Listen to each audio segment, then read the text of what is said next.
Morning YouTube, it's Susan, and I am coming back with a video for the process video. This is the book that we were working on, and I still have a lot I have not worked on it since our last video, so there's a lot that still needs to be done. But what I thought I would do on this video, or the next two videos, I'm not sure how long it'll take, is to do the jewelry, to go ahead and put the paper on the spine and on the two inside pages, and go ahead and do the clasp and the chunky charm that I'm going to make, or whatever I make here. A book jewelry, as I call it. And I just wanted to, because I had a special request from Judy about how I make my chunky charms. And I want to say, I have loved beads as far back as I can remember. I used to make sun catchers and bracelets, and this is probably one of the first bracelets. I made quite a few, but this is one that I made a long time ago. So that's where my love of jewelry comes, my chunky charm love, where it comes from. I don't know if y'all remember, there was this jewelry seller. It was much like Pampered Chef, where they would come to your home and you'd have a jewelry show.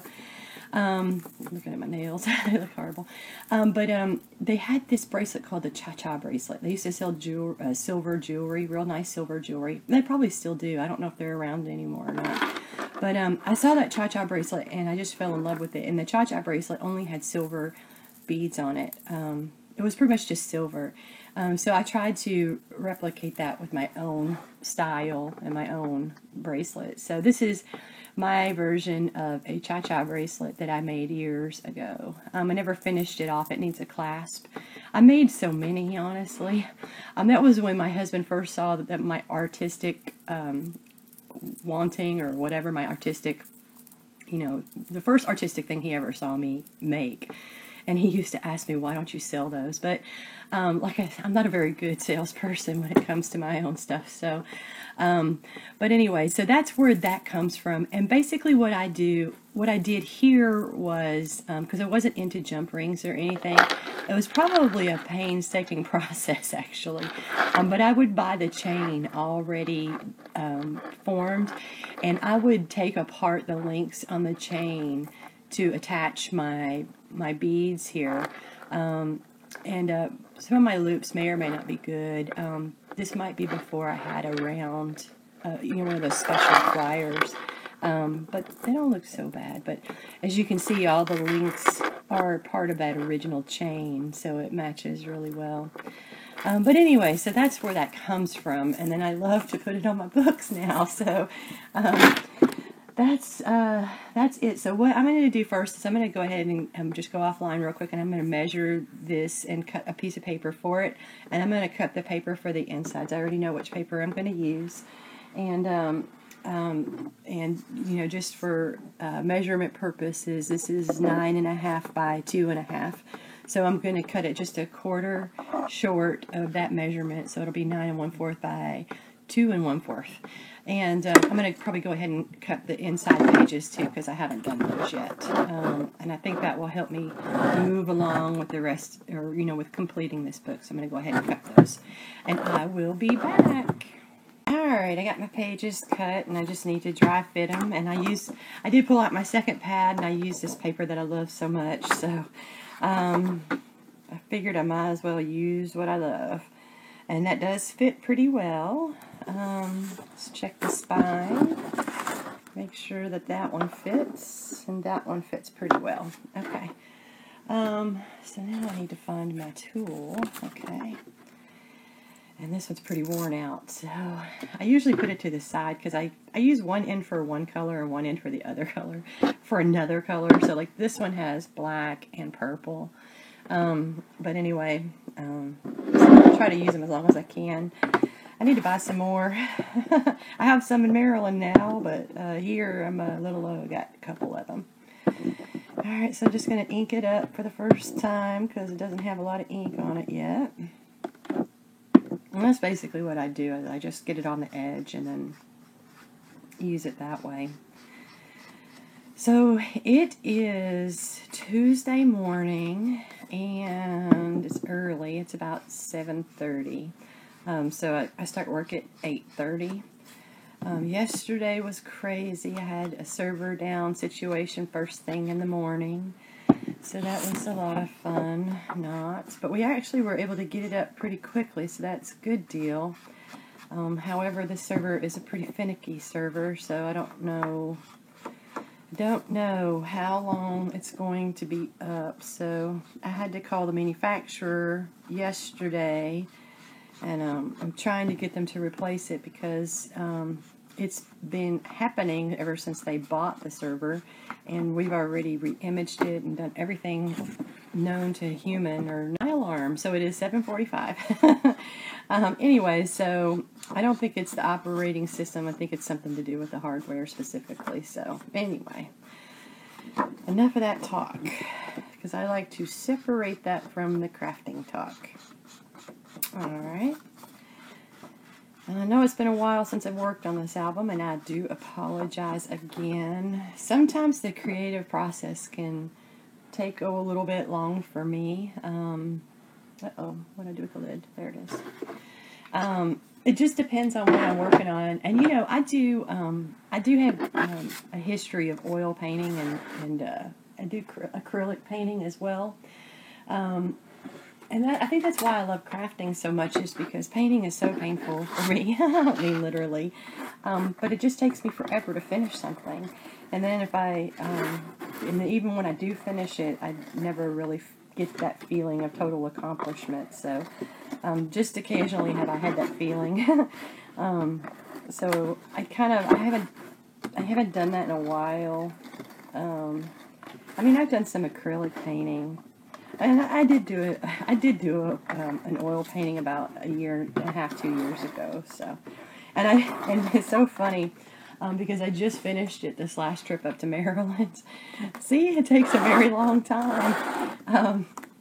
I did this stained glass style painting, and I love it. And it reminds me of the Joshua tree. It has trees in it, and it's very kind of dimensional looking. It has layers. The closer you are, the smaller the stained glass pieces are. It's a painting, okay, but it's got that feel of a stained glass window. And then at the bottom there were these 3 flowers. So the whole thing was painted. It's on a museum style canvas. So the sides were even painted. It was all ready to hang on the wall, except for those little flowers, and the colors are mostly like purples and greens and blues. And so the only thing I had to do was decide what color I wanted to make the flowers, and it just took me that long. I couldn't commit to a color. I knew what color I wanted to use, but I wasn't sure. So the color I wanted to use was yellow. And I know that sounds a little weird with all the colors. Well, I mean, maybe it doesn't, but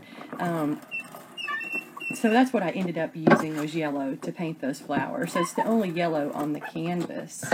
And I like it. My husband actually hung it up our last trip down because I finished up those flowers.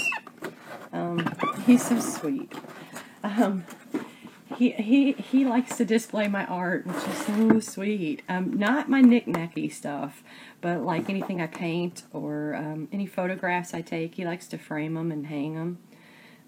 So it's really sweet to have somebody who appreciates what you do.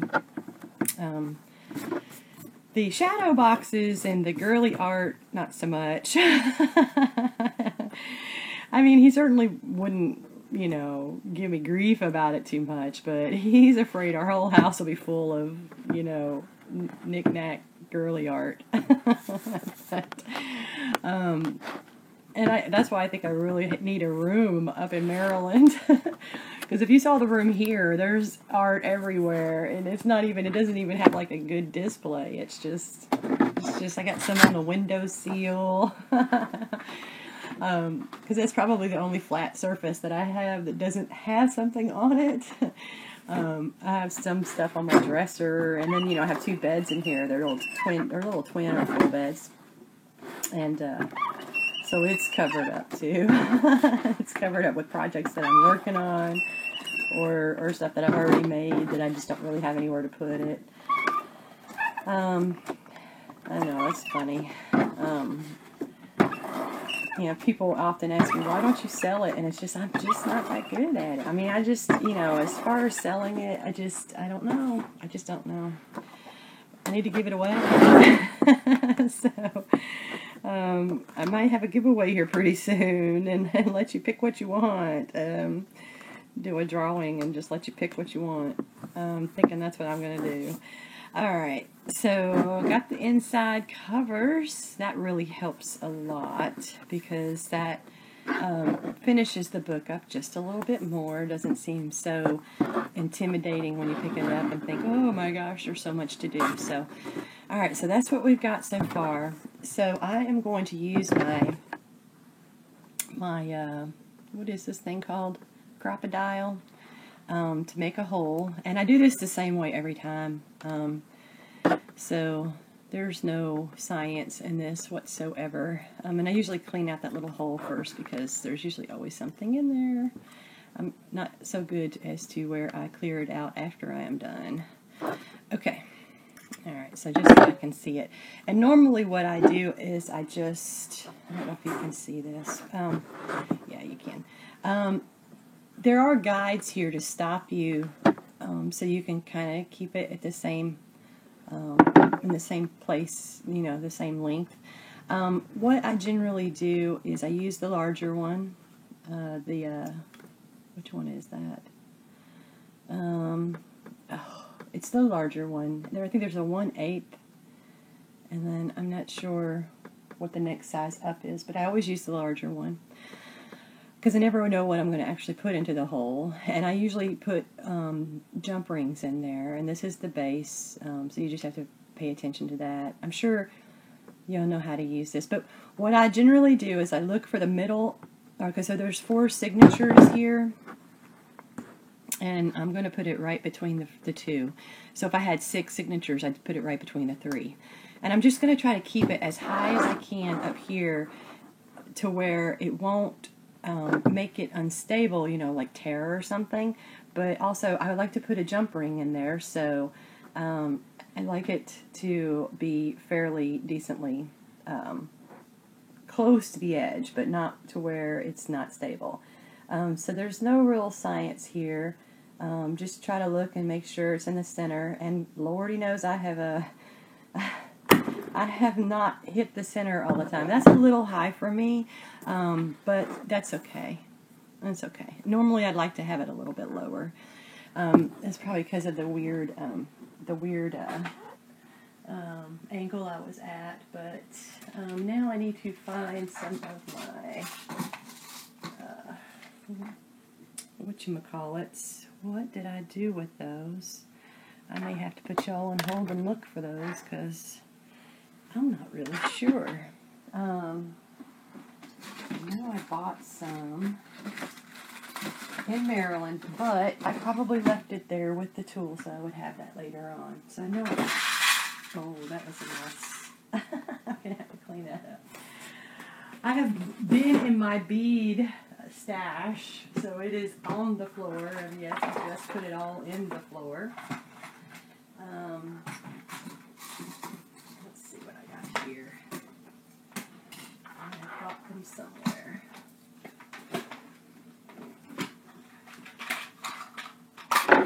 I really need to clean up my room and reorganize, I tell you. I haven't done that in a while. So I'm not wholly sure where those are. I could have some here, but I may not. Let's see what I got. This is my little bead caddy I got from Walmart, I think it was, a while back.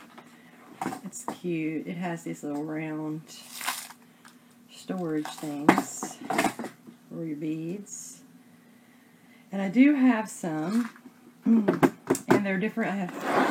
I have some different metallic colors, so I might be okay with that. Let me see. Looks like they're I've got a gold one here.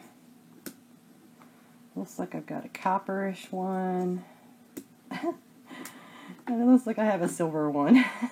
So that might not work. Let me look. Alright. I may have to put y'all on hold. I'll put you on hold and I'll be back. I'll find them. I did find the ones I had at home, or that I had bought at home. So we have a lot of metallics going with the book, so I don't think it really matters which one I use. Though it would sure be nice to use the copper one. But let me look. Yeah.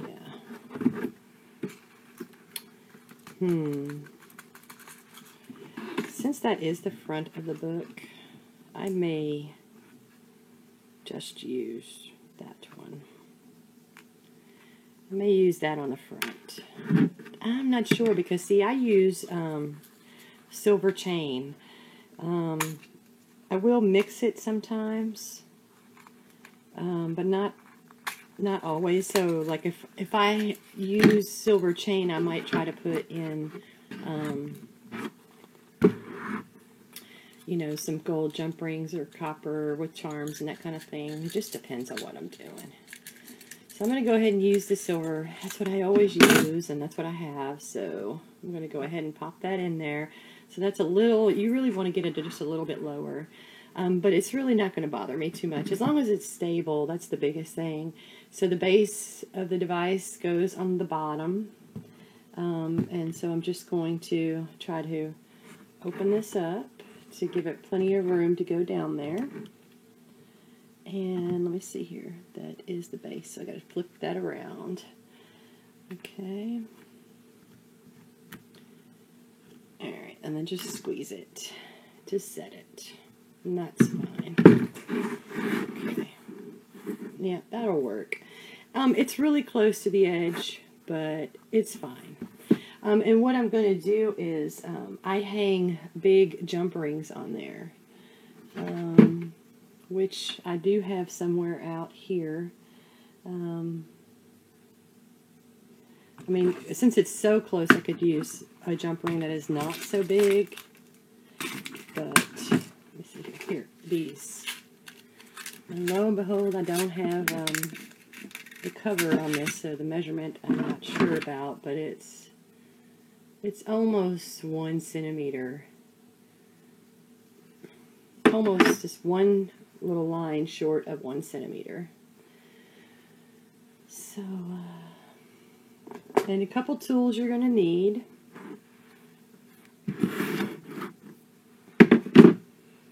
Is you're going to need the round nose tweezer, plier, whatever you want to call that, round nose plier. That's what you make your loops with. And you'll need 2 of these, whether they're straight or bent. Some people like to use the bent one.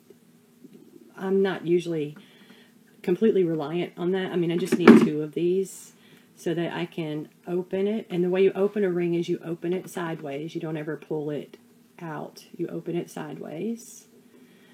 And then you just put it in here. And since I'm going to use a Tim Holtz swivel clasp, I can go ahead and close this ring. So I'm going to go ahead and close this ring. So I use 2 of these, and I just close it. I'll just bend it back. If I can get a good grab on it like this, and just make sure that those 2 ends are touching. You want them as close as possible. And if they're not close enough, you can kind of just gently squeeze it. I don't generally overlap them. And if it moves out just a little bit, just move it back in. Sometimes what I'll do is if it doesn't get close enough, I'll even just kind of open it a little bit more, push down while I'm trying to get it linked. Because your stuff will slip out. It will slip out, and so that's not perfect. me try that one more time. Your beads will fall off if you have any kind of gap there. So, all right, that's good. So that, that also means too that you have to have some type of good jump rings. And you can see where the end is right there. See how closed that is? And it's not foolproof. I mean, the beads could still come out, but that should be good enough. So, all right, I have my Tim Holtz swivel clasp, and I always use silver, so I never have any silver left over. So I have a whole bunch of these brassy ones, which technically the brass would look fine with this book. I wish I had these in brass. And technically, I probably could have used one of these metal ones, but that's okay. You could use black, and that would look really nice. The black ones that I have are actually smaller. They're the 1/8 of an inch, so those won't work. So what I'm going to do, just to make my clasp work, and I already have an idea how I'm going to integrate more silver on the cover. So I'm just going to take a little silver rub and buff. That's what that is, rub and buff. There you go. I'm sure y'all have seen that before. And I'm not going to be too worried about covering the whole thing. I'm just going to give it that silver where you look at it and you're not really quite sure what color it is. And that works really well. I'm just going to lightly put that rub and buff on there. There you go. And it's still going to look kind of like, see, it'll look kind of tarnished. It's not perfect. And that's okay. I don't need it to be. Alright, so I need to actually wipe some of that off. This stuff is really messy too, by the way. So I'm just going to kind of take my towel and get a lot of the extra off of there. Alright. And that should work just fine.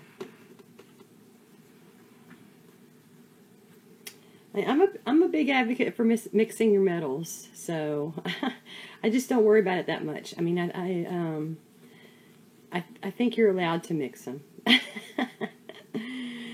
I know in the fashion jewelry world, back in the day, it wasn't really looked upon very, well, but I'm a white gold person, and so I often find where I have to integrate in gold sometimes. So I do have some jewelry that's gold and silver, or white gold, just depending on what it is. So, all right, so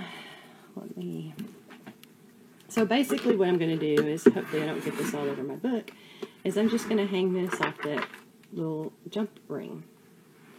And I've already started picking out some of the beads that I want to use. Loving those black beads I got, and these champagne color ones. I think they'll look really nice. I mean, really, if you didn't want to fool with anything, you could seriously just string that whole thing there, and that would be so crazy gorgeous. Look at that. I mean, and if you wanted to, you could just take this bottom level off and just have this, and that is beautiful. So it doesn't have to be that much, difficulty in putting it together. But anyway, so I'm going to go ahead and move this out of the way to somewhere safe. So don't damage it. If there is somewhere safe in my room currently, I don't know that there is. So you're going to have two of these flat ones, one of these round ones, and you need a wire cutter too. And I'm just going to go ahead and cut this to separate these beads. And my container situation is not that great. Give me just a moment. Alright, so y'all, I do use my egg cartons. I'm an advocate of egg cartons. And that's actually my lamp work beads. So you can, I have a lot of bead containers. But I kind of like the egg cartons for one reason or another. Some people might have the little bead tray, which is really nice. Makes life really simple. This will hold your beads while you're working on them. And you're going to need, I always get the 2-inch 2-inch head pins. And just depending on what type of a dangle you are going to make. This is a very long one, and this has a loop in it, and that means you can add other dangles to this one. That's how you actually make a really long dangle. For my books, I don't do that. Okay, so this is 3 inches. And you probably will end up cutting stuff off of there. So, but that is one of your options. So if you really wanted to make a really long dangle, you would just use a couple of these. And what I did in my chunky charm is, if I ended up with just this little loop here, I just put a seed bead on there, you know, to terminate it. And then you have just the regular head pin, which does not have a loop. And this one should probably be about 2 inches. It is. 2 inches is the best. Don't even touch the 1.5s because it's never long enough. And even if it is long enough, if it's too long, you can clip it. It's easier to clip something that's too long than to try to work with something that's too short. So this is going to be a very simple chunky charm. I do, let's see here. So I have chain that I work with. And I'm just going to use, I have silver. This will work really well, actually, because it's kind of got that darker silver look. I forget what you call it. I do have various different types of chain that I use. For my closures, sometimes I will use a wider chain. But, you know, just buy them on sale and just start collecting them. I do like this. See, my findings are not stored that well, but this is a really nice chain too for a closure. Alright, I'm back. Sorry, my timer died. So we were talking about different chains, and I also bought some new chain. I have this. And I like the larger lengths, so I just want a large enough length to work with. Now, I would use this on a closure. I would not use that on a chunky charm. I would use that on a chunky charm. And then I do have, let's see. These I bought, and these are large. And what I use these on is, if I do a hitch post, because a lot of the times, instead of using the doorknob that I have on this book, I'll use a Tim Holtz hitch post. So I do buy these larger ones for the closure, just to hang on the hitch post. I just want it big enough to slip over on and off very easily. So I could probably, I could use one this size, which is a little bit smaller. Those first ones I showed you are 12 millimeter, so you might not need to go quite that large. But you just want to make sure that it will slip on. And this one will slip on, so that will actually work really well too. Which was the first one that I measured, which was just about 1 centimeter. And I'm not very good at converting those measurements, so I don't know. I'm sorry, I'm not much help there. Okay, so what I do is I get the jump rings that I'm going to be using. I have some of these dark ones. And there's a mixture of there's some big ones and small ones. Let's see, what do I have? Yeah, I think I'm just going to work with that. Let me get this out of the way for now. To where, I don't know where. My desk is quite a mess. Okay. Let me see what I've got in here, because I'm going to need enough jump rings, and I may just end up using the silver ones. And you can mix them. I think what I'm going to do is, I have these two, and those are 6 millimeter. I think I'm going to use those. Alright.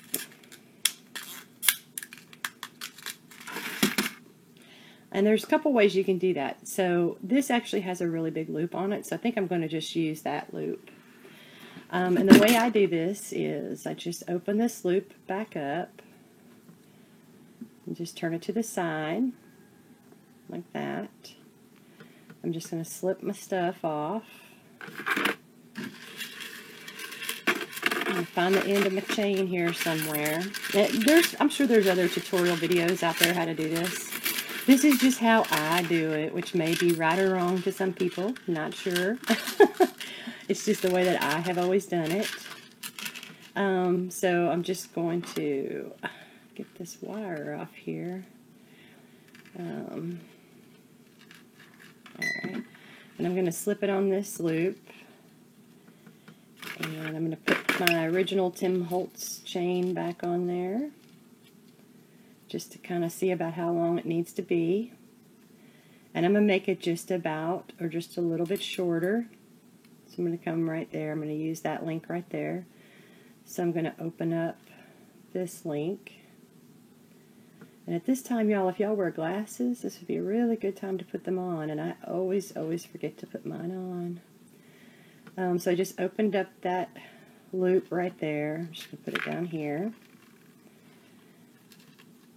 And there we go. I guess I just put one on each side, basically. Each side of the Tim Holtz. So that's what we have so far. There's the original Tim Holtz clasp, and then there's my little addition there. So it's just a little bit shorter than the Tim Holtz. And then I'm going to grab the other end, put it on the other side of the Tim Holtz clasp, and do the same thing here. So this is the one I'm going to use. I'm just going to open up this link, find the right end.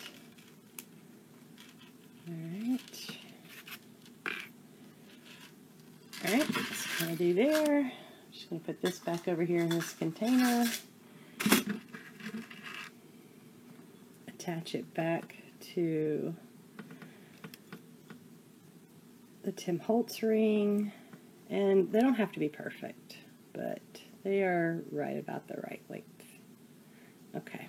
And then I'm just going to bend this back. Or no, I'm sorry, we're going to put this back in there. The swivel clasp, and then bend this back. And just make sure it's as tight of a closure as you can. Okay, so now we have the beginnings of a Susan style chunky charm. Okay.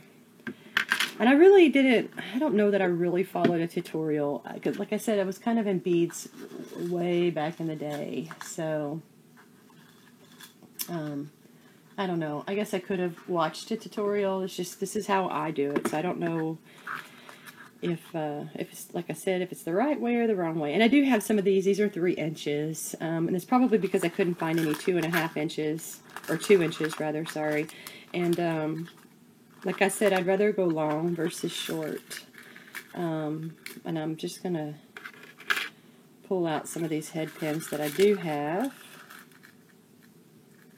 And I'm probably going to use this longer one because I am going to put this beautiful bead right here in the center. Okay, so you got to have some type of a bead that has a small enough center that it will stop. Like, so I have like these clear ones, and I just try it, and if it works, it doesn't. Okay, you can use a seed bead, for which I have somewhere. Let's see, I have these. I have a bunch of head pins in here too.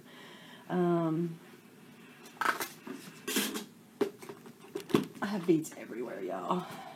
Alright, let's see what we got in here. Alright, these are my new. These might be pretty on there too. Yeah, I have some seed beads. So you can use those, or you can, I have some smaller beads as well that have a smaller diameter that can be used. But if you want to just use a seed bead, you can. Just put it on there, make sure it doesn't slip off. And you can use a fancy bead if you want, or you can just use that.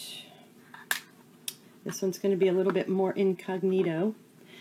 And then you're going to need another bead that doesn't slip over it. So that actually works.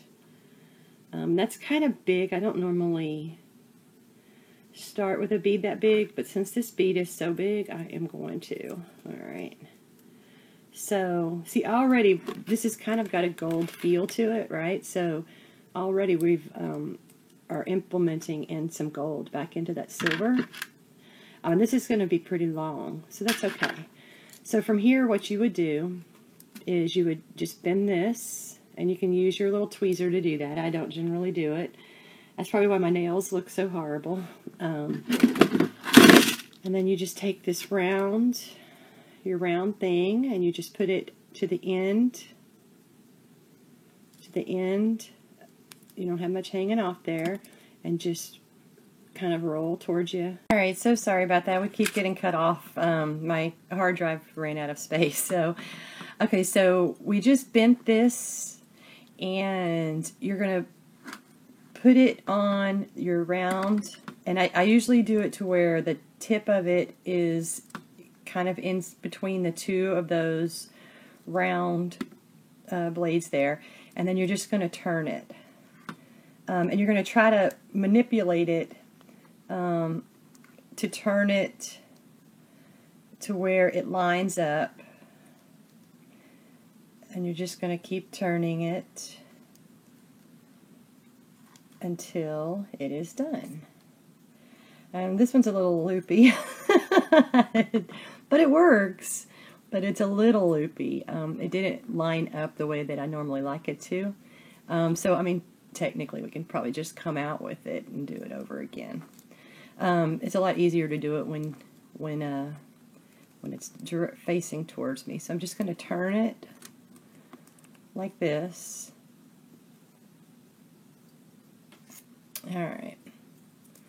So there we go. And just kind of straighten it up a little bit. And there's a little bit of a hanger up there.